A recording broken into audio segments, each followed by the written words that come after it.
If we could though, can we go back? You know what I'm saying? To where you from, where you grew up at. You know what I Abs- mean? So, How so, was so, those times?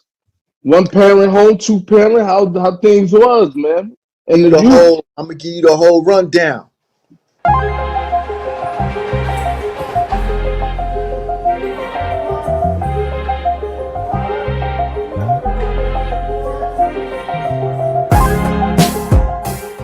Peace and blessing, man. Peace and You blessings. heard? Word. Word. I'm from Harlem, No 112th Street. I'm question. from Foster Projects, Okay, okay, okay. 112th and Lennox. I I used to grew be up, over there. yeah, heavy, Yeah. serious work going on over here. Yeah. I'm a coder. I'm a child of deaf adults. My mother's deaf, my father's deaf, my sister's deaf, my aunt is deaf. So I grew up speaking sign language. My mom's is white. My mom's is Italian, and my father's Nigerian. Okay. Uh, I grew up in crack era Harlem. You know what I'm saying? We know how crack devastated this community, and I was definitely a product of that environment. My No father, question. I'm a product of intergenerational incarceration. My father was incarcerated. My grandfather was incarcerated. My great grandfather was incarcerated. My great great grandfather was a slave, and my son killed somebody when he was 12 years old. Mm. And they made a big thing about it. I was incarcerated at the time. I was in prison at Yeah. the time. I was in Comstock at that time. Okay, okay. But I don't want to move too fast, too forward. Yeah. Um, so you know, I grew up in this neighborhood, man. I grew up impoverished. You know, my mom was handicapped. It was difficult for her to find work, employment, or steady employment. My father was incarcerated most of the time. My father was also a drug addict. His thing was cocaine, crack, and heroin. So you Yeah. already know how that was going. Yeah. Most of our families. Me too as well, you know. Crack devastated this community, man. And there's never really been no, I don't want to say reparations. I don't want to use that word reparations, but there was never really, Recourse. yeah, like there was never really nothing given back to say, yo, listen, man, we know we introduced this into your communities so that we could fund our little war over in South America somewhere. And there's never been no retribution, man. There's never been nothing. But that's a whole nother story. Another story that, and you know, and relevant too. That's a Very relevant relevant, story. very You know what I relevant, mean? man. You You know what know, I'm saying? because Because I always say that. crack fueled mass incarceration. You know what I'm saying? If it wasn't for that, that whole mass incarceration movement would not That's right. have accelerated and exacerbated as it did. Um, Michelle Alexander wouldn't have had to write yeah, that the book. new Jim You Crow, know, that's she right. laid that down, man. Excellent, Excellent, excellent. great book, man. Phenomenal That's book. right. That's for all the colleges, the That's street right. colleges everywhere If you want to to see. understand how crack era devastated the Black and Latino communities, that book will give you great insight onto how they, you know, the super predator, how they characterized us as these super predators so that they could lock us up. 1994, the ADPA and all of that. Yo, man, Yeah, yeah, it's definitely emotional too. Like just just being in the space that we in now. And I don't even look, we just meeting right now, and I can tell you in that space, that absolutely, mental growth and development absolutely, space.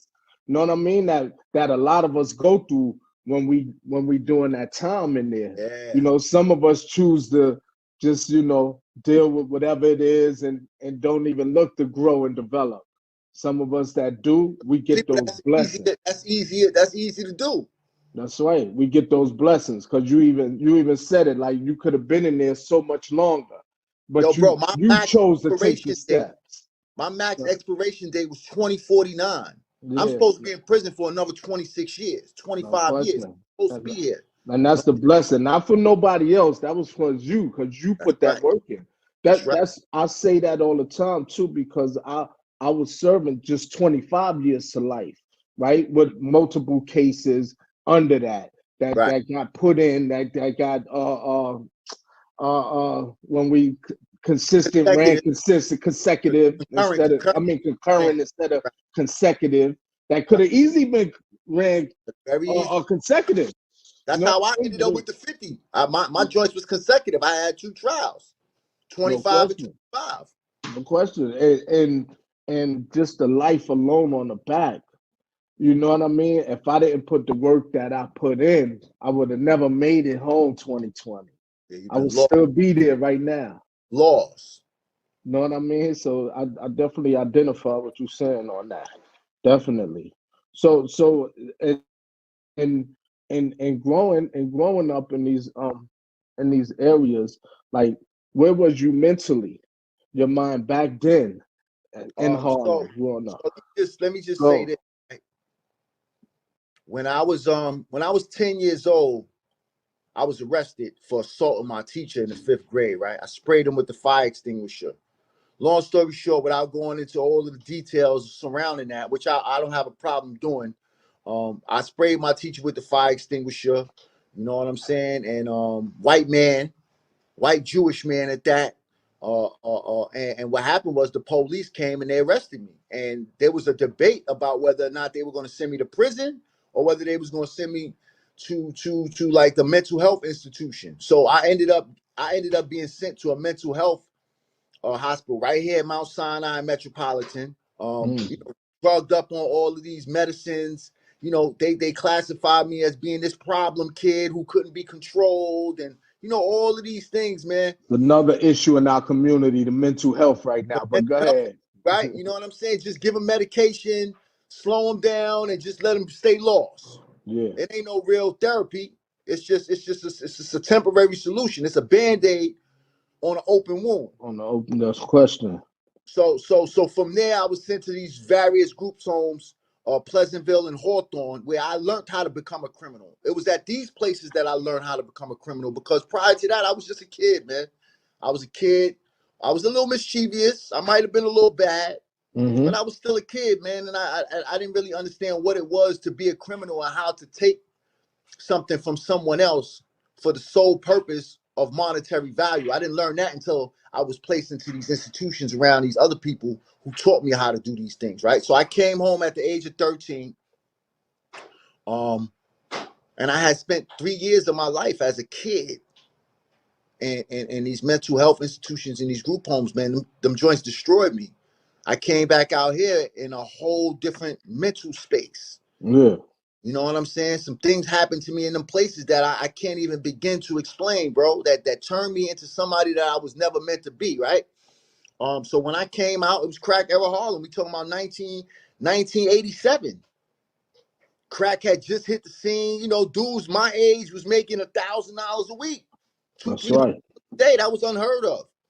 You know what I'm Mm-hmm. saying? Like KRS once said in the song "Love's Gonna Get You," we went from grits and cheese to steak and Velveeta. No question. That's right. So I was in the streets, man. I was in the streets. I was hustling, and I was just I was lost. I ended up in 1993. I was in and out of prison, gun charges, loitering charges. Back then, you would get arrested for marijuana. Now, you could walk around with 3 ounces in your pocket and not have to worry about it. But in my days, if you had some marijuana, you was going to jail. You was That's getting right. It didn't matter. $5 bag. It don't it matter didn't what it matter was. if the You know, police saw you smoking a if they blunt, they was if running they down. did, either they taking it from you, the smoke, Oh, or they locking you up for it. yeah. You know, no Um. question. So I mean, and on top of everything else, I have to admit, for a long period of time, as a child, I kind of suffered through this identity crisis because my mother was white and my father was black. Yeah, You know what I'm saying? And I was kind of caught in the middle. Like, kids is cruel, man. Kids will call you all kind of names, mulatto, and you that's a ain't no fact. real black boy. Your mother is white, and and growing up, you really don't understand these things. That's a All fact. the I'm seeing in my community, I'm seeing dudes getting killed. So my role models became these dudes in the streets, man. The dudes that had the cars, the dudes that had the jewelry, the dudes that had the girls. This is who I wanted to emulate because I didn't see nothing else. I didn't know anything else. So I was aspiring to become this person. Absolutely. Prison was a rite of passage for me. You know what I'm saying? I couldn't wait to go to Rikers Island. You know No what I mean? question. No question. I always like think about think about that. That was the first place I went to. I never been to juvenile. I I was never been to Spofford. yeah, I was You there. know what I mean? The first place I went to was Rikers Island, C-74, 1986. The Yeah. first time I got locked up, they sent me to Rikers Island. And you know, going to the island, like you said, that before that, yeah, listen, I mean, even look, I came out in the streets in 84. I was only 12 years old, you Yeah. know, 13. You know, I'm from the Bronx. We were introduced to going out of town. We started going to DC 85, Hell yeah. 86, you know, Baltimore. I was out in Baltimore. And but before that, I'm talking like when we was that youth, we had our little bad traits and things like that, but it wasn't until we were introduced, until I was introduced There to was no that. real intent behind it. We was just like, just matter of fact, That's fine. the Central Park Five, I was supposed to go with them that night. Mm, No, this is facts, bro. Corey Wise no is my question. man, son. He used to No be in my doubt. house. My mom's raised him. His mom's raised me. That night, had it not been for my wife, Yeah, then she was my girl, and she ended up being my wife later on. That's another story. While we was in prison or whatever the case might be. But absolutely. she was in a group home downtown, and she called me that day. We used to go wilding. That was our regular thing. We would go in Central Park. We would wild out, beat motherfuckers up, take their bikes. Little stupid stuff, man. That day, Corey and them say, "Yo, we going to the park. We going to wild out." I said, "I bet." And then my girl called me. She was in a group home at the time, and certain staff when they work, I could sneak in. I could sneak in. You know what I'm saying? Yeah. Get our little groove on or whatever the case might be. So that day she called me and she was like, "Yo, it's a good day to come." And I was like, "Ah." And then I ended up going with her. You know what I'm saying? Had I Mm, not went with her, I would have been with Corey Wines and them, man. I'd have been in that precinct. yeah, Giving you everything, absolutely. man. I'd have probably been convicted for that crime in the same ways and railroaded the same ways that they was railroaded. No, absolutely. More than likely, because you would have been with them. So that's a fact. Definitely a fact. You know what I mean? You know, so like for me, like I always like to say that, you know, when I did go to prison, I was already prison bound. Oh, that's a Right? fact. I already had it in me because I was on the island for, you know, half these 80s and going through that experience. You got to grow up in there, period. Yeah. You know what I mean? So my whole thing was, listen, nobody gonna take nothing from me. I wouldn't have it out here, I wouldn't have it in this. So you got to grow up quick if that's your mentality. So in doing that, you know, it wasn't until I got to the bid. My first bid was a 1 to 3, you know, straight to Elmira Yeah. from the island, from the 4 building. I never made it to the adults. I was always on in adolescent. So when I got to the adults in 1990 in Elmira, it was a war going on already. You know, the city dudes, New York City dudes against Rochester, you Yeah. know, Syracuse dudes. So a lot of that was going on. And you know, I like to I definitely was wild. You know, I think what calmed me down was this 25 to life. And it did sooner than later. What I mean is I'm gonna ask you this question because I like to see where, you know, we at in our space now. I was one of those guys that I got locked up in 93. I came up, I got sentenced in 94, straight to Clinton.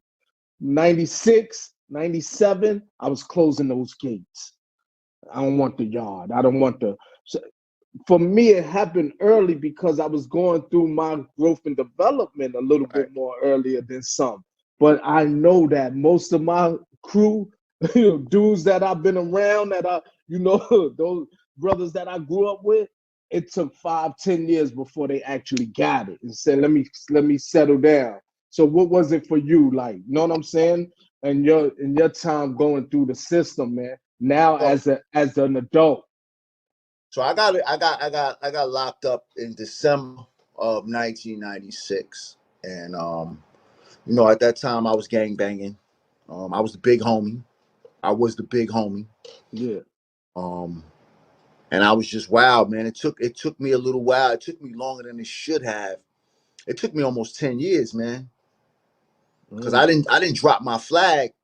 I didn't stop banging until 2005. Okay. I came up north in 99. I was on the island for basically 3 years, just wilding out, catching new cases.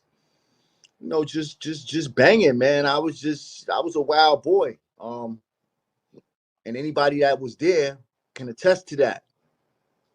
So I came up north in 99. I was still wilding. I came up north. My first spot was Green Haven. And I never forget my first time I walked in the Green Haven yard on the east side. It was Philly everywhere. Yeah. Philly gut everywhere. It was just Philly, and I'm walking around and I'm saying to myself, like, oh shit, this is the yard. Dudes was getting tattoos in the bathroom. Yeah. Everywhere you go, line, every spot, somebody out the little weight pal and all. They had like, the weed spot right next to it. Anything they had you could have gotten that yard, man. That's right. Get your hair cut, everything. All that for the right price. Going on. Anything you wanted in that yard. That's right. So like I said, I was gang banging and I was just in and out the box, man. Like I told you, when we was in Clinton, I was in a riot between the upstate boys and the homies. You know what I'm saying? Like in Green Haven, I got caught up in a riot over a basketball game. I don't even know what's going on. All I know is I see homies running across the yard. I'm running. I'm right in there. No question. So it wasn't until 2005, going in and out the box, man.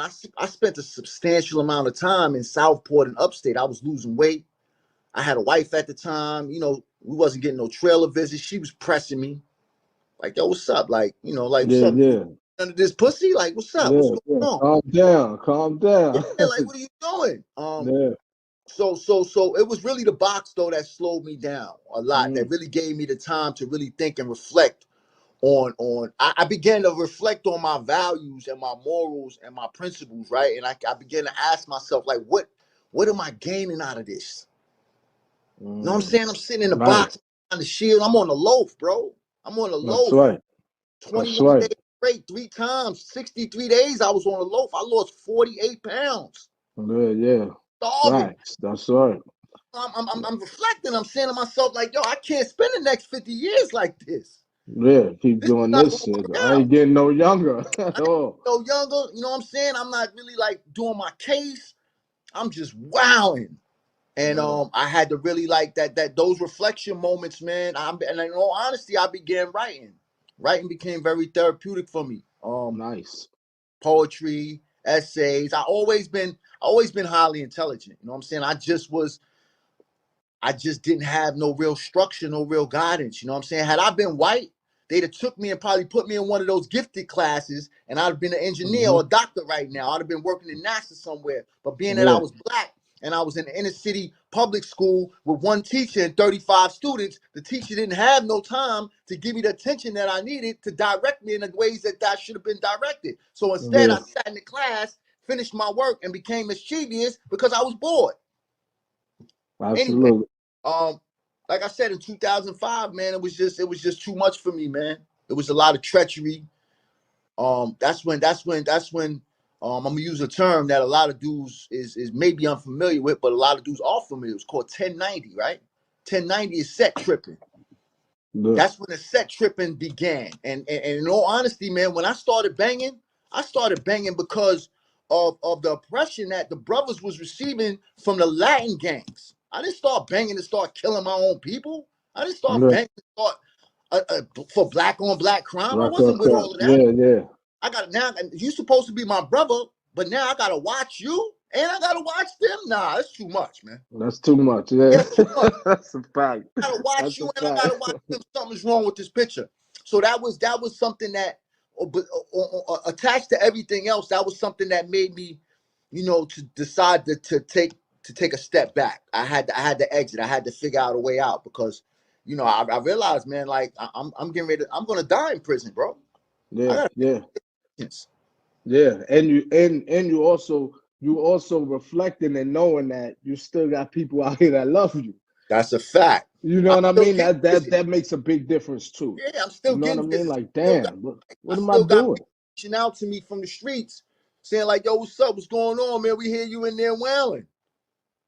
Yeah, how that nice song go? Wilding on the island, but now in Elmira better chill, cause niggas will put that ass on Yeah, fire. yeah. So 2005 was a significant change in my trajectory in life shifted. You Nice. know, and I stopped getting high. I stopped smoking weed. I stopped smoking cigarettes because I Good. started trailer visits. I had to take them urines. I wasn't That's trying, right. trying That's to have right. a wife while we couldn't get no trailer visit because I caught a dirty urine. Unbeknownst to me, though, all of these little small things that were happening in my life was setting the stage for me to be able to make the necessary transitions that I needed to make. That's right. That's right. Then I That's started in the PACE program, Prisoners AIDS Counseling and Education with that's Josh. right. And I started taking correspondence courses. I started one of my first classes was organizational behavior and psychology.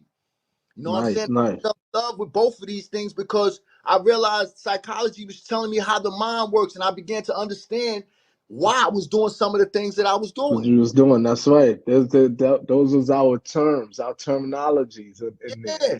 That Um, showed us like, oh, this is okay. I could put a word to it now. I could put, you yeah. know what I mean. I always knew this, but you know what I mean. Now I'm reading it and getting I that ain't know there's understanding. science behind it.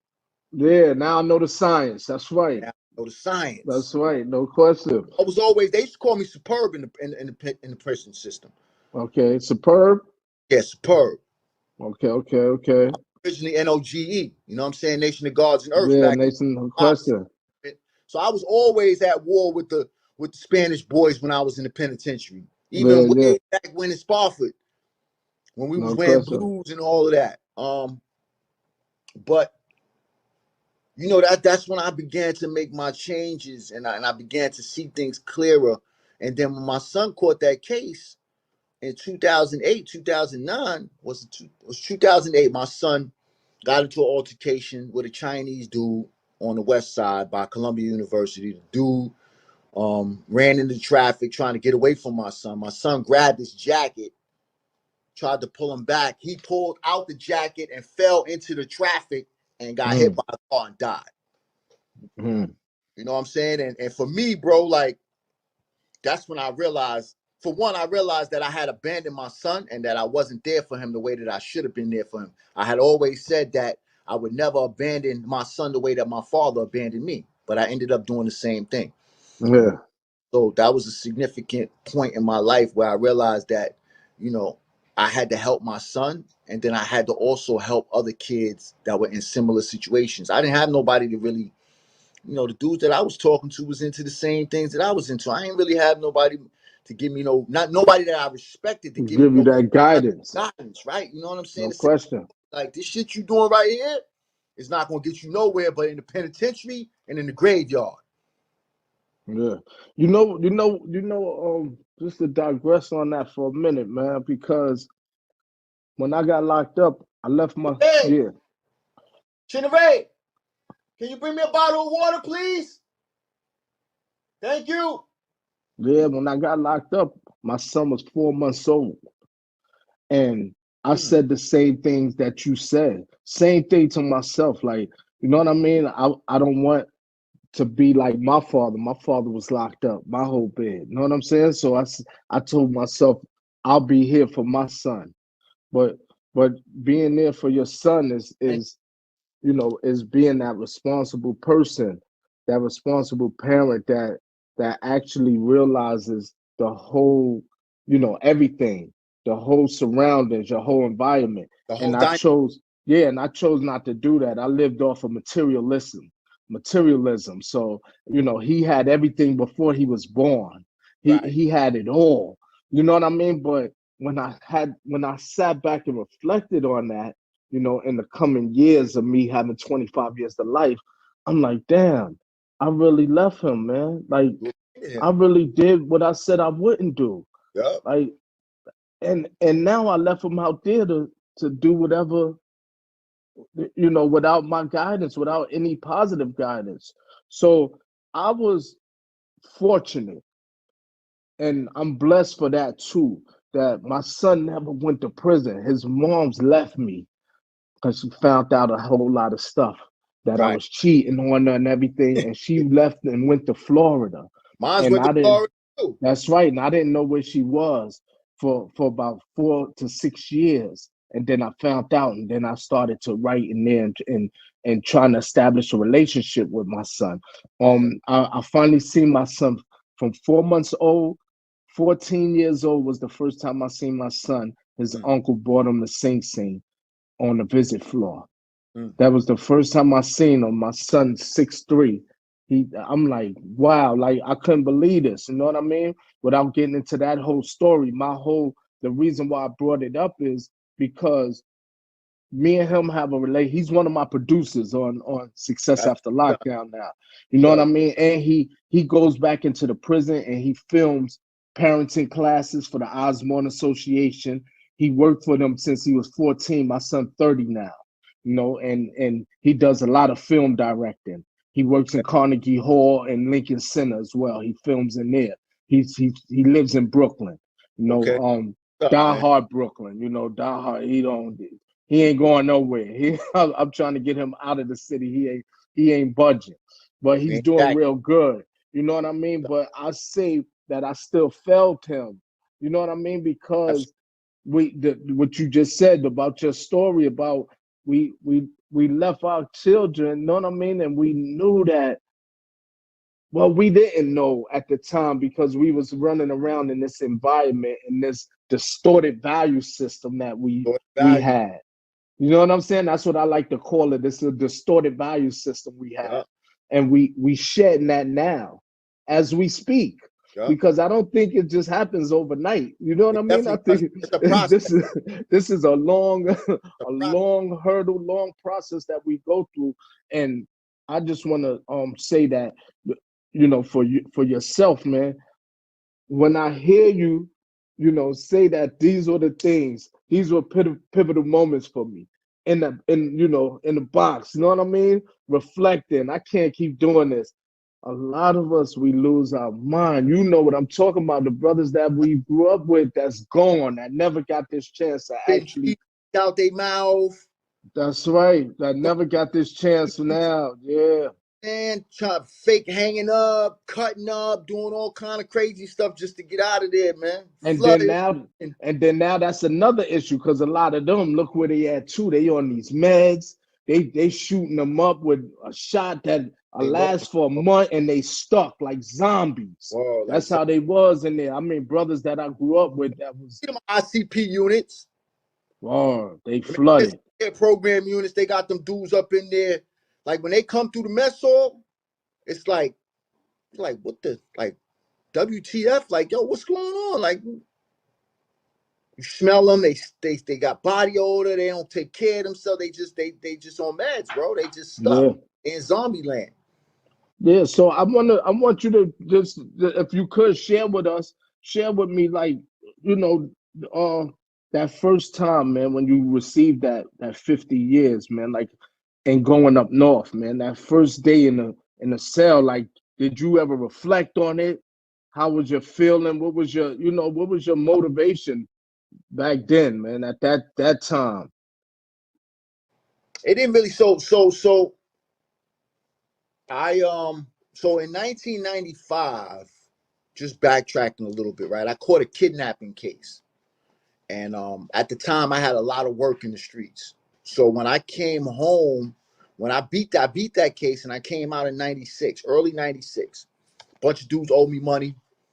A bunch of dudes was playing games because they thought that I had that kidnapping case and I wasn't coming home. You know, kidnapping, that's an A1 felony. That's right. Most You dudes get like, more oh yeah, time for kidnapping than murder sometimes. that's a fact. So Yeah. they oh, he done. He ain't coming home. I was sitting in my baby mom's, certain dudes' blocks. Like, yo, tell son, I said such and such, I need my money. Boom, boom. They was violating. Tell him I ain't got it, yo. Blah, blah, blah. All kind of games was being played. Anyway, I came home. And I'm gonna be honest, I was upset, man. I was angry. I was gang banging, and I decided that I was gonna take mine. You know what I'm saying? Because a lot of dudes that owed me money was doing really well. A couple of them paid me when I came home, but a couple other ones was ducking me. And as I was catching them, I was picking them off. Mm-hmm. You know what I'm saying? Just keeping it a band with you, bro. I'm just picking them off. Caught dude with his girl, picked them off. That was one of the cases I caught. Dude named, yeah, man. Anyway, dude owed me a substantial amount of money. I called him one night, 1 o'clock in the morning. I've been chasing this dude down, sending him messages. Called him 1 o'clock in the morning on 116th. He coming with his girl, jumping out the joint. They jeweled up. Oh, snap. Yo, what's up? Yo, you ain't got, all right. Taking everything. One dude that I had owed me some money, he ended up being a confidential informant. So long story short, I went to trial 3 times. I blew. I had 5 cases. I beat 2 and I blew on 3. They gave me 25, 25, and 25. Consecutive running wild. I had 75 years, but by operation of law, in New York State, no matter how many B felonies you have, they can only give 50 years. That's the cap. Penal law 70.02. Okay. 50 years, no matter what. You could kill 100 people. If you cop out to 100 manslaughters, they can only give you 50 years. That's it. That's the cap. Max, yeah. Max. Anyway, I blew. I'm gonna be honest, man. Like it didn't really settle in. It didn't really settle in on me at first. You know, I was smoking a lot of weed, and I was wilding. And it Still wasn't. caught up. I was caught up, bro. So I was caught up lost, in man. that. Listen, it is what it is. If I got to do it here, I'm lost. gonna do it here. If I got to do it there, I'm gonna do it there. And I remember I had a trailer date. I remember when it really hit me. I had a trailer date in Green Haven, right before that riot. My wife was happy, and then I got caught up in that riot. I think my trailer date was like 11 days away. She came up on that visit, bro, and I was in the box. She came up on that visit, and I'll never forget. She had these tight ass camouflage pants on. Her shit was looking crazy. She put her motherfucking leg up on that gate, and she said, "What's up, nigga? You don't want none of this pussy? What you doing?" You know what I'm saying? And for some reason it resonated with me, and it really brought me back. And I went, after I went back, I'm in the box, you know, I'm just thinking, and I'm just saying to myself, like, yo, what the fuck am I doing? And and then it really dawned on me, like, yo, bro, like I might be getting ready to die in this joint, man. Like you gotta, bro, like what are you doing? But that was just a moment, and then I just kept going. I kept wilding out, but I slowly began to process, like I said, to really reevaluate my values, man.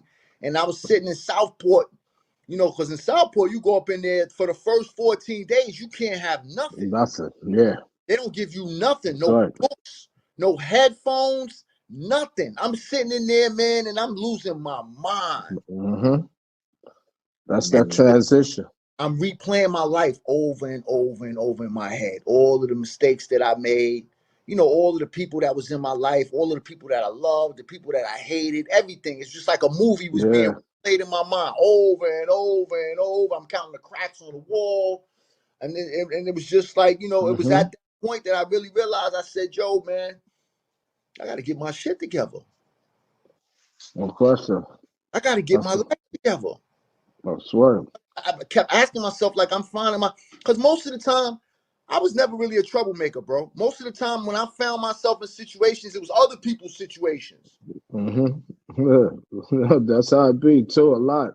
Yeah, and I'm saying to myself, like, oh, man, I'm finding myself in all of these situations because one time I remember we went to the box, and because a dude owed a dude a quarter of weed, and he was trying to get his money from the homie, and the homie did some stupid shit, and then it ended up creating a whole scenario, and it just, everybody, next thing you know, 70 dudes is sitting in SHU for some foolishness. That's right. I'm saying to myself, hold on, man. Yeah, but just for you to be able, bro. That's right. For you to realize that and come to that mind state. I define that too. I learned to define that as you had that self introspection moment that Absolutely. you was taking of yourself. You know what I'm Absolutely. saying? And that helps tremendously. As a matter of fact, that's the key to your success. You know what I mean? Being able to take Beginning. that's right. Being able to have that self introspection, because now you're able to play these things out and see things for what they are. And that's the blessing that I see. How was it when you transitioned to society, man? When you I mean, because we gonna have you on. Like me and my partner, man, Anthony, man, he's a good brother. You're gonna meet him, man. Yeah, yeah, Success Big after Bros. lockdown. You know what I mean? When you talk to him, we both grew up in the Bronx, same block, we both same houses. Like he go to my house, I go to his house. You know what I mean? To eat. No So question. so you definitely gonna meet him, but and we're gonna get into it. You know what I mean? Where we can share, all these things and just shed light on it. This platform is to shed light, and create a platform for brothers like you and I. That's formerly incarcerated, that's home now, that's giving back to the community, that's doing stuff, in a positive way. You know what I mean? And no longer taking from the community. You know what I mean? Taking and taking, but giving back to our community. But I just want to know that moment when you did go through that that law moment, that legal moment, and you finally had that chance to come home now. What So, was that so, like for you? And share that moment of that first day where you came home from. Like what was that like? so in April of this year, no, I'm bugging. 2023. We are in 2024. In April of 2023, I got my reversal on my sentence on a 440/20. That's a whole nother story. You know what I'm saying? I had a bunch of people that represented me. I actually had people that actually went to Alvin Bragg, and he was the one who forced his DA to concede to my motion. I got the motion granted. I May 4th I went to court. They transferred me to Green Haven so that I could get released. Because Green Haven now, I don't know if you know that, but Green Haven now is like downstate. No, I didn't. They I closed. thought it was. I know they closed down state, but I thought it was what's the name? But I know it probably is. But what's that? I was also there too. Ulster. Ulster, nah, they doing all of the transition for the maxes in downstate. From downstate, they send a dude straight to Elmira and Oh, Wendy. okay, But okay, the original process of dudes coming from Rikers Island, they going to Green Haven first. okay, And from okay. Green Haven, they going up. Yeah, I didn't know that. That's So great. they got all of the paperwork, they got all of the files, they got everything. So in order for me to get out that same day, the next day, I had to be transferred to Green Haven. Otherwise, it would have took a whole week. And my lawyers was like, "Yo, listen," and I was like, "Yo, listen, I want out now. Give us free."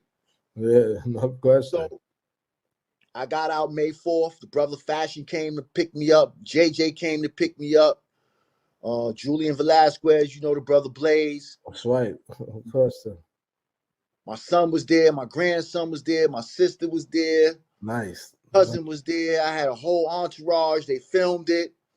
It was just surreal, man. Like it was really surreal. I got a small little video clip that I'll send you later on No because we question. stopped to get something to eat, and we went to like one of these little off to the side of the road, Yeah. and so I had ordered some buffalo wings. So I was eating the chicken, and I forget who asked me. They was like, "Yo, how the chicken taste?" I said, "Yo, this tastes like some real This tastes like some real fresh chicken out the coop." You know what I'm saying? It wasn't no box chicken. It Process. Yeah. was Yeah. The box. but it was surreal, man. I had a lot of support. I had a bunch of people because I graduated from the Cornell Prison Education Program. All right. Congratulations. People, thank you. A few people from that program came down to the city and was there for my release. Nice. It was like it was a whole entourage, man. But it was like I said, it was surreal. We spent the day moving around. I went into the Hudson Link, New Beginnings. I know you're familiar with Hudson Link. Sean That's, Pekin, all of them set me up with housing. that's my team. Your question. Yeah, Yeah. them set me up with housing. Hudson Link set me up with housing. I went into the New Beginnings program up in Nice. Westchester. Nice. Oh, nice. Okay. And it was just it was surreal, man. But it was, I had a lot of emotional moments because, in my mind I was just, I hadn't, like, it had been so long since I walked on a concrete ground. Yeah. You know what I'm saying? A little Yeah. small. You It gotta had been readjust small, to everything. You gotta yeah, relearn everything. since I seen trees and plants and stuff like that. You know what I'm Yeah. saying? Like all of the little small things, and just the ability to just be able to, and I had to catch myself because there was times where I'll be like, yo, I'm going to the bathroom, and they be like, yo, you ain't gotta, like, just go. Yeah. I mean, And there be those moments. From that moment to just pumping yeah, gas is hard. Pumping yeah, gas was hard for me, man. A card, I'm like, yo, it was crazy for me to adjust. yeah. It Just was.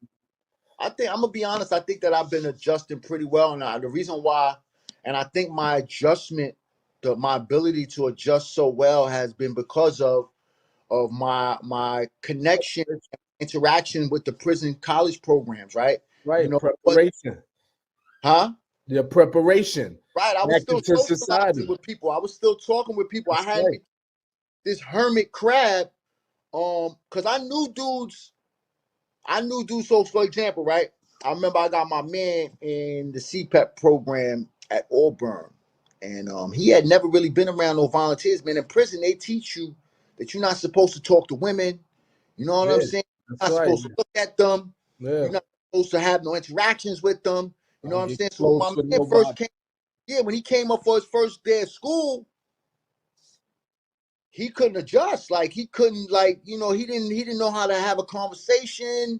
He didn't know how to, like, he ended up dropping out because socially he had become so Disconnected. conditioned to not have these conversations and these interactions. He became this person who couldn't function around other people, which is, when you think about it, how dangerous that is. It's frightening. So I'm It saying, is.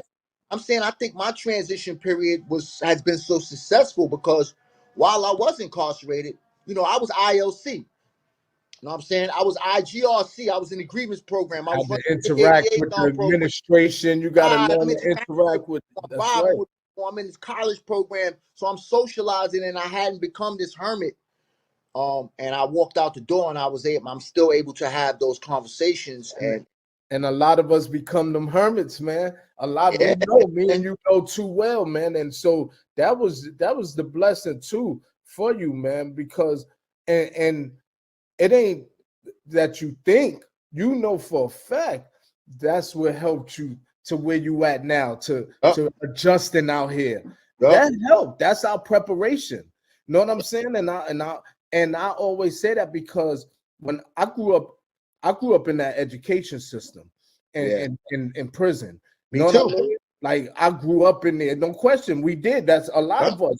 John Velasquez, yup, Adrian Velasquez, Blaze, all of us, John Lawrence Bartley, all of us grew up. We created, programs for us, for our family, and that means the population. You know what yup, I'm saying? So anything we did for the entire population. yup. You know what I mean? That if we benefit, everybody benefit. You That's know, right. and going through that, like, I don't know if you remember, if you remember another brother named Rashawn Smalls. We call him a mentor, little a mentor, Oh yeah, man. you know a mentor. Yeah, A I know a mentor. mentor. Me and a That's a mentor we was in Clinton in '94 together. I went to Sing Sing because he went and got his education and told me yeah, about it. So I was putting in for Easton to go to school, but I put in for Easton and they sent me to Sing Sing. That was the blessing in disguise because I only had my GED in Clinton in '95. When I yeah, first came up, I got that quick. I said, ain't no way in hell I'm gonna be running around here with no GED, and I know I'm smart. You know what I'm saying? I know that's nothing for me. When I was in school, I was good. It's just the streets. I was driven to the streets more. You know what I mean? But in school, I did everything I'm supposed to do. You know what I mean? But attend. When I did yeah. attend, it was all good. So when I got to Sing Sing in 2006, I Whole see it different was world. associates, a bachelor's, and a master's program. Whole different world. And that's it. I just engulfed in. When I tell you I engulfed in that world, I just engulfed in it until I got my master's. When I looked up, it was 2014. I was graduating with my master's already, ready to leave. Like, yo, I'm out of here, y'all. I'm going to the medium because I'm getting ready for home now. That's right. So that's the preparation. I'm going for my master's right now at Mercy in Human Services. Nice, good. That's right. I know you're gonna get it. Still going to school. That's right. That's what a lot of us do. See, that's the preparation part. A lot of us do that. You know what I mean? My brother B.O., he's in Bard College right now out here. CD, brother named CD that did a lot of time too. CD, he up here now. He on campus for Bard College. You know CD. You know, his father did like 40 years. You know what I'm saying? His father home too. And his brother, Gemini. You know Gemini. I mean, Gemini Sing right now. No, not Gemini. I'm sorry. Man. No, his brother that's home. He in California now. You know him. He was banging too.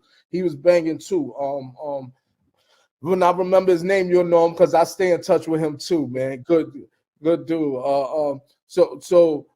But my point is that that's the preparation part. You know what I'm saying? That I had to, like you said, I got letters from senators. You know what I'm saying? Senators sent me letters to the parole. You know what I'm saying? I did. Hold on, discovering my truth. I was looking to see if my partner was calling. So you know, I got all these letters. We used to have meetings with senators every month in Sing Sing. You know what I'm saying? We introduce them, bring them there. We used to do gun buyback programs with them. We did all type of things with them. We actually got the population to give us whatever they could. You know what I'm saying? 50 cents, $1, and we helped to buy this girl in Jersey that got hit by a bullet, and she was a quadriplegic. You know what I'm saying? So we helped to get her a van, to buy a van for her for special needs. So, you know, these things that we do, we have to interact with, you know, society when we interacting with people that's coming in. You know what I mean? The volunteers and everybody else. I was also, you know, a peer educator for PACE, Prison of AIDS and Counselor Education. You know, for the PACE in Green Haven with the brother Eddie too. You know what I mean?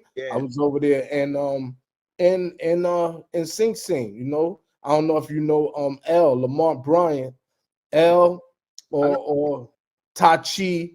You know, these are brothers that's all was in Sing Sing too. That's home. Everybody home doing real good. You know what I mean?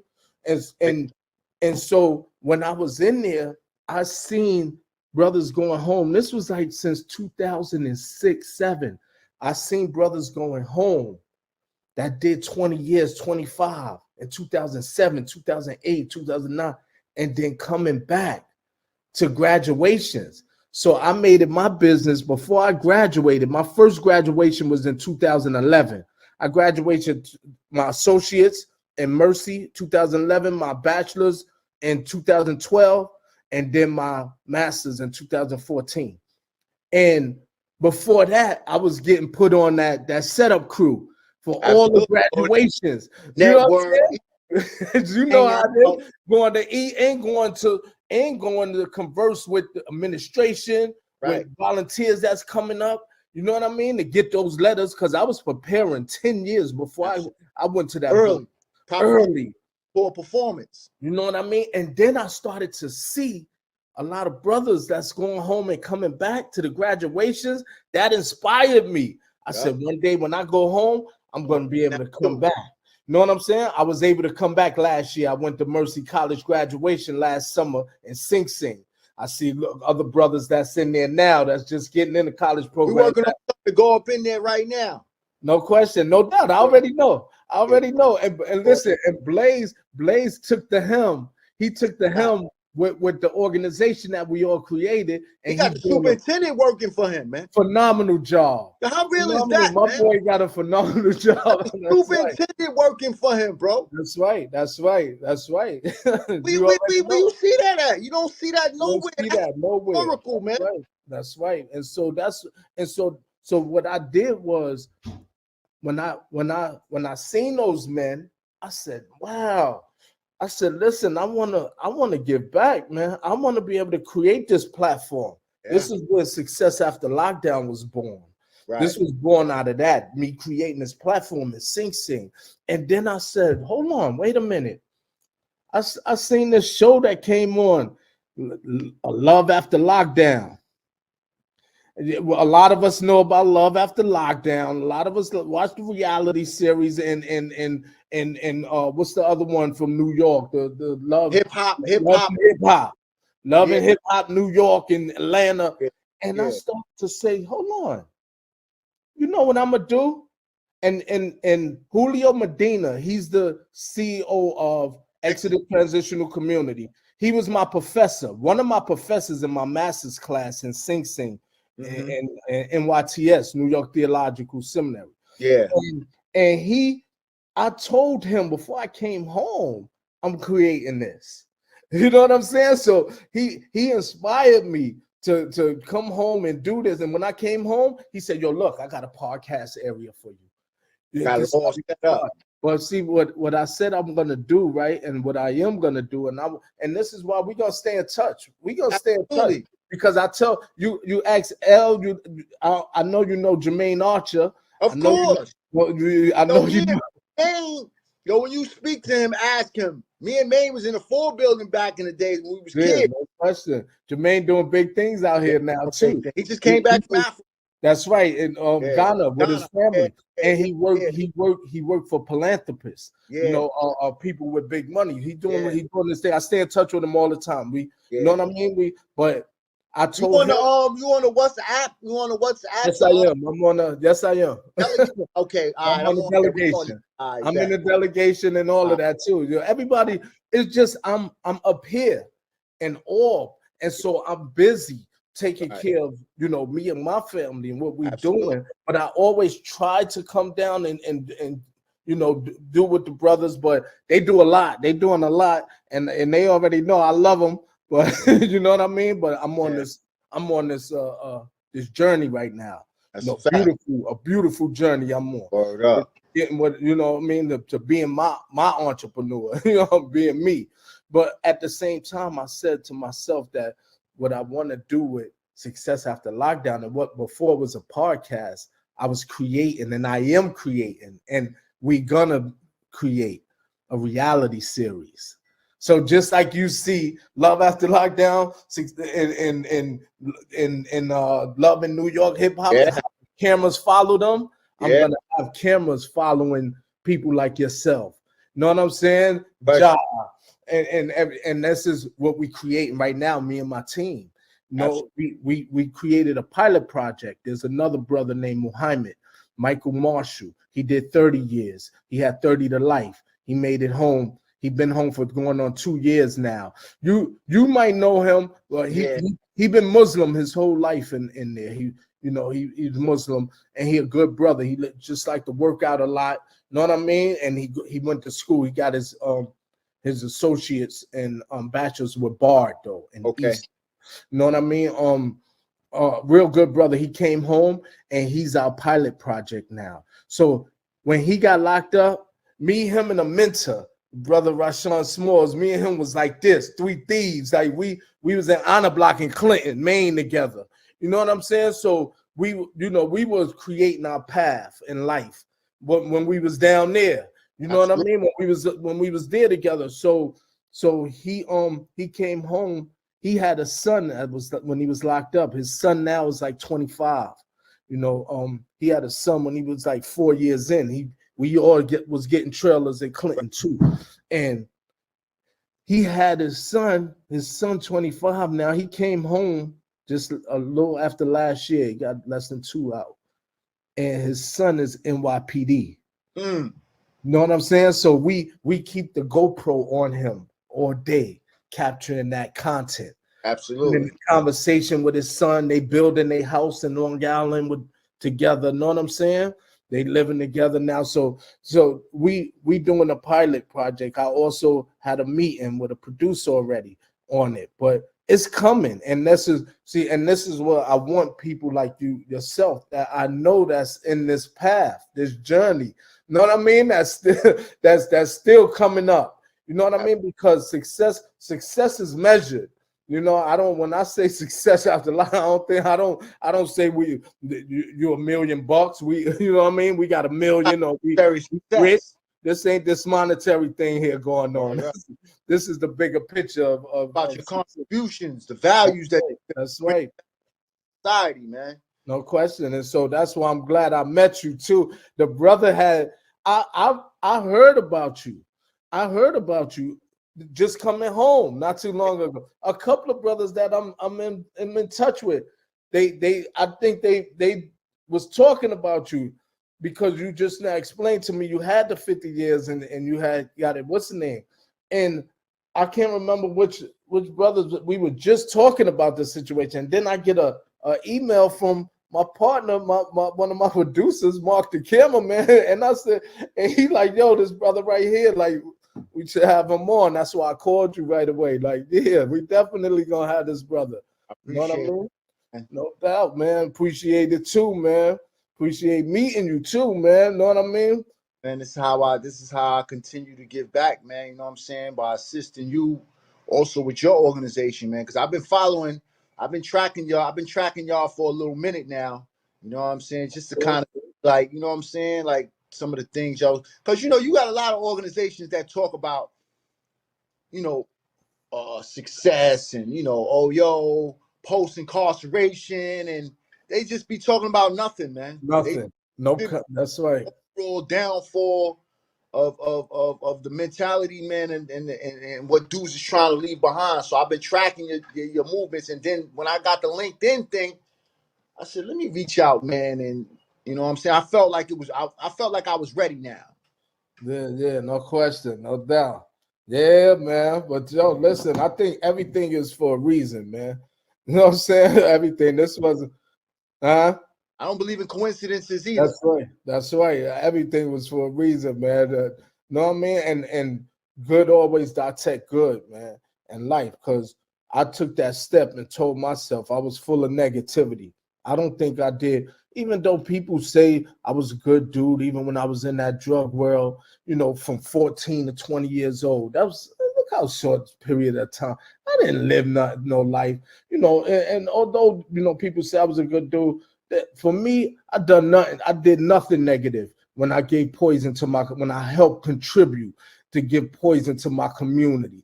I did nothing. It was nothing positive. So I told myself when I begin to take that self-introspection, like yourself and growing up inside, I said, I will never, ever go into that path again. That I'm all positive. I did negative. I did my negativity. A lot of people say, I know I didn't live long. You know what I'm saying? But that little time that I did as a youth, you know, I did a lot. You know what I'm saying? Like, it was heavy on me. So when I started to build and grow and develop, I started to say to myself, like, I don't want this no more, man. I don't want this, the girl in DC, one in Baltimore, one in Virginia, Charlottesville, one over here or in Utica, I don't want that no more. Yeah. You know what I'm saying? I'm like, yo, this shit is too heavy on me. I'm not. So I decided to tell myself, as I'm growing up in here, one girl and one girl only. And that's how I've been. If I'm with you, I'm with you.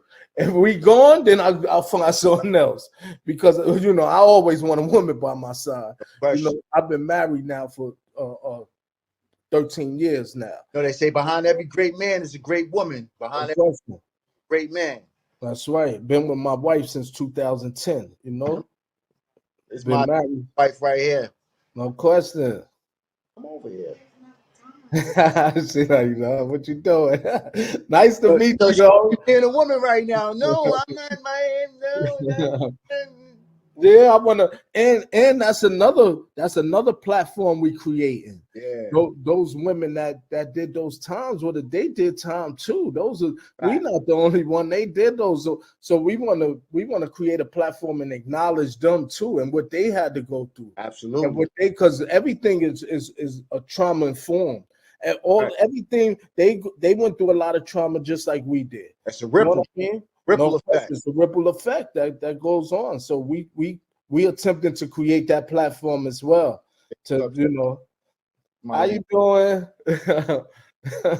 And congratulations. Congratulations. Yeah, thank you. She said thank you. Yes, you know what I mean? Because we, it's serious, man. It's real serious. And that's what we doing too, man. I hope you on there and you checking out the formerly incarcerated women too that we highlight on Success After Lockdown. Well, I'm gonna be honest. I've kind of like been dipping my foot in it, kind of looking at it for maybe 5-10 minutes, and then I have to go take care of something. And then no question. It's all good. Be like, oh, okay, that's what they doing right now, boom. And then it's like you said, man, like the timing is everything. Hours in the day. That's right. You get around to it, but just stay tuned and stay in touch with the movement and what we're doing, because we definitely looking for that to follow, to have the cameras follow you and everything we do, like what I'm doing now. You know what I'm saying? I got the camera on me. You know what I mean? Everything we do, you know what I mean? I document because we also creating a docu-series. Yeah. And that was the first thing I did was create and we haven't finished it yet, but it's called Hotel 6 because and Ja is he's one of them that's in Hotel 6. We got 6 men formerly incarcerated, and we rented a hotel on Times Square, and we did a docu-series in the hotel with them, reflecting on their life. So that's about to come out. We 2024, we trying to drop. We dropped mine already. You'll see it in YouTube, where my short docu is just a short clip. So we do little shorts.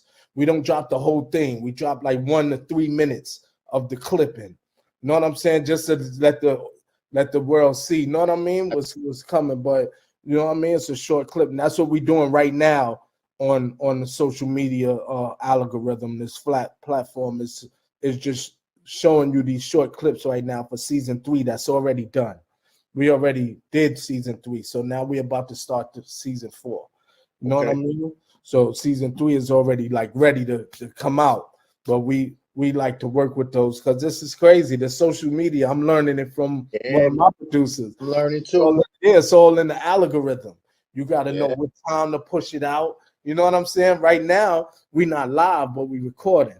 You know what I'm saying? But I could we take bits and pieces, move it around, and that's right. You know what I mean? But yeah, man, I appreciate the time, man. Appreciate the time, man. What up, man? And again, congratulations. Thank you, King. I'm gonna holler at Fashion tomorrow when I go to work, and the brother Dollar, man, I'll let them know, man. Dollar definitely gonna know me. I know Dollar if it's the same Dollar. Hold on, Dollar. You said Dollar. Did he have dreads? Nah, he ain't have no dread. He was Muslim, light-skinned brother.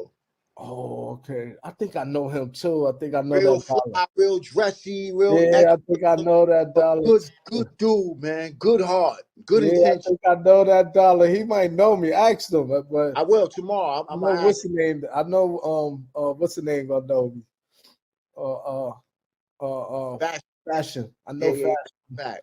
Yeah, but I think I know Dollar. I think I know him. I know $2. I know one definitely, but he had dreads, brown skin brother tall. If you ever come down to the city, man, you can come right up to our office, man. You can come right up to Queens Defenders, man. We get you right in. You can hang out with us for a little while. Yeah, no, I'm gonna come through, definitely. The youth leadership program we working on with the kids, man. We be getting the kids out of the prison. We be going in to the courtroom, talking to the DAs, talking to the judges. No, but we really getting these kids out of the penitentiary and bringing them to our office, to our program. That's right. Facts. No exaggeration, bro. That's good. See, and we like to highlight that. So listen, it's gonna happen. You know what I mean? When we're gonna make it happen. You know what I mean? Where my team and now, because we all over the place. My son is in Brooklyn. One of my producers in Jersey. The other one is in Newburgh. I'm in Albany, and my partner is in Florida. So we come together, you know what I'm saying, and we do the interviews at Exodus in the city, you know. But we also did a lot of events for other organizations. Yeah. We also did a lot of events last year in the Bronx. We gave back to school supplies with Unified Black Caucus. I don't know if you're familiar with that organization too. Yeah, the brother Don. We did a lot of stuff with him. We did some stuff in Jersey. We did some stuff, and we created a youth empowerment basketball tournament. I created that, you know, in Newburgh, where we got Harlem kids to come up to Newburgh and play the Newburgh kids basketball tournament. You heard with the brother Rock Rilla. I don't know if you know Rock. Familiar with Rock? He worked. I know Rock. I know Rock, but not Rock. Yeah, not Rock Rilla. He worked with he rhyme and shit. You know, I'm Rock. bad with names, but face, I probably know a dude and just don't even remember his name. Be like, oh, he did some time, and he's younger than us too. He's younger than us, but he's doing a lot in the community right now. A lot for the community through Exodus. How you did that? You did that just now, or I did that? Nah, you did that. How I did that? I don't know, but I seen that it did something like a thumbs press up. the screen and nothing. Yeah, I mean, I touched it right here, but I don't know how I did it. If I did do it, I don't think that was me though. I seen it though. My icon, my hand is on it from my mouse, but I don't know. I seen it though. Yeah. We walked around and we filmed a lot of stuff that people doing. So that's what we could do. We could set up a time and come down there. When we do come down there, bring the camera. Even if it's not a filming thing, you can come in and you can get an idea of what we can film. No question. And that's a part of the docu-series. Yeah, that's part of the document you're doing. You can look around. Okay, this is what it looked like. Okay, then that I think that'll maybe spark some creativity in your mind to give you a visualization of what you could possibly do. No question, no doubt about it. No doubt about it. We did, man. I was working for Exodus, and I was a driver for Docs Reentry. We have a Docs Reentry program for Exodus, where I used to go pick up the men that's coming home from prison the day they come home. That on the day they come home and bring them to Exodus, the ones that going into a shelter. My son Audi worked there too. Yeah, Audi is my boy. Audi was in HDM and the restraints back in the days, 94, 95. Yeah, man, that's right, man. Audi, me and Audi, we always call, we always talk, we you know what I mean? Call each other all the time, man. You know, and he doing good, man. He doing good. He definitely changed his ways too. A lot of us, you know what I mean? Yeah, man. But definitely we stay in touch, man. Absolutely, man. I appreciate you, brother. Appreciate you too, man. Be safe, man. Peace and blessings. You heard? And we definitely looking forward to that interview with you, man. Full exclusive. I do. You know I got you, man. No question. Appreciate you, man. And be safe, man. Likewise. And have a blessed new year. Absolutely. I'll be in touch soon and vice versa. You have any questions, you know what I'm saying, you need any assistance, we connected down here too. No question, man. Our resources is your resources. That's right. That's another StreamYard for success. And before we leave, anybody you want to you know what I mean? You want to what's the name? Highlight any social media that you want, anything that you would like to highlight, you know, to share with our family, man, your family. I'm all over the place, man. I sent you some stuff. I did an interview with BuzzFeed it's called 3 Sheldons. It's on BuzzFeed.com. Yeah, just tell the people where you at, where they could go and check I'm on. You could go to my Instagram is SuperbShine23, SuperbShine 23 at IG. I'm on Facebook, Sheldon Johnson. Okay, and that's really I'm on I write for a website called prisonwriters.com. Although I'm not in prison anymore, I still write for them. The lady that runs that is a huge sponsor and a huge advocate for criminal justice and social justice reform. Her name is Lowen Kelly. She's a former producer for NBC. She dedicates a lot of her time and her own personal resources to keeping that program going. Nice. And that's mainly it, man. Okay, nice. Because those are, and this is what networking does. Because those are people I look for. You know, because we also looking for a fiscal sponsor, because we come out of our pocket for this. Success after lockdown, we come out of it. Nobody else give us nothing. We do all of this traveling, everything out of our pocket. So we looking for somebody like her, or you know, in that department that's ready to help us highlight and shed light to absolutely. You know, when you ready, I can make the introductions to her, to you, so y'all could kick it and y'all could figure out how she can help and how you can help her organization and your organization can help her organization. And you know, she could promote success after lockdown, and y'all could promote prison writers. You know what I'm saying? What else I was gonna say? Oh, I do a lot of consultation work. You can reach me at sjohnson@queensdefenders.org. Nice. I'm nice with the law. I spent 20 plus years working in the law library. I sent a number of dudes home. 440-10s, 440-20s. I do referrals. I know lawyers. I know people that know people that know people. Reach out to me. You know, I'm hustling. We vacate convictions around here. Yeah, you know what I'm saying? You got a situation, you newly released, you innocent. We could direct you to some people who, you know, Bush, Derek Hamilton. Right. That's right. People's as family. Josh, I'm connected to all of these people who are assisting dudes that's not only getting out, but getting what they deserve after they get out. No question. That's right.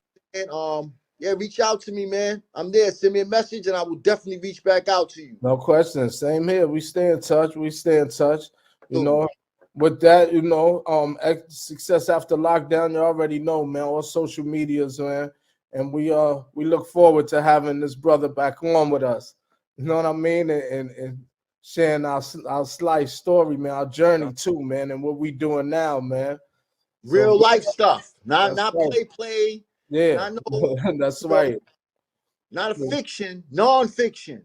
Straight real life. That's right, man. Real life. I appreciate that, man. And with that, man, I'll talk to you soon. Sooner than later. One love.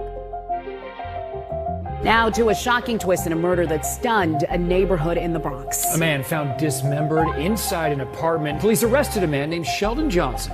He is a criminal justice activist, and he boasted about turning his life around after getting out of prison as recently as going on shows like the Joe Rogan podcast. He is back in handcuffs, and he's facing murder charges. News 4's Ida Siegel is in Highbridge, where the crime scene investigators are still looking for evidence. 48-year-old Sheldon Johnson being walked off in handcuffs, yelling to reporters that he didn't do what cops say he did. Murder, manslaughter, and criminal possession of a weapon. I had a wife, I had family still, my son was growing up. He was hearing stories about my so-called notoriety. That's Johnson appearing on the popular Joe Rogan podcast, talking about his efforts to reform himself and help other kids detach themselves from gang life, a job he's uniquely qualified for after spending 25 years in prison for attempted murder as a high-ranking member of the Bloods. Prison does two things to you. It brings out the best or it brings out the worst. But police say this is also him, here on Summit Avenue Tuesday night, carrying cleaning supplies and a full black garbage bag in and out of this building. Police were called to apartment 6G after a neighbor heard gunshots and saw Johnson in and out of the apartment. She told the building super. When police entered the apartment, they found a man's torso and a foot inside a bin. Law enforcement sources say after seeing Johnson on surveillance footage, they searched his apartment and found the victim's legs, arms, and head in the freezer. That's very disturbing. Yeah. It makes you want to move real quick. Police say the victim is 44-year-old Collin Small. Sources say it's possible their dispute stemmed from time they spent together in prison. But folks in this neighborhood shocked to hear that a man who had worked so hard to turn his life around, even working with the Queen's Defender's Office, might have fallen back to his old ways in a very violent fashion. Yes, he was turning his stuff around and stuff like that, but remember, you know, we're creatures of habit. So whatever happened in his violent past probably crept back up, and there you go. We reached out to the Queen's Defender's Office. No comment at this point. Again, Johnson says that he's innocent. Reporting from Highbridge, Ida Siegel, News 4, New York.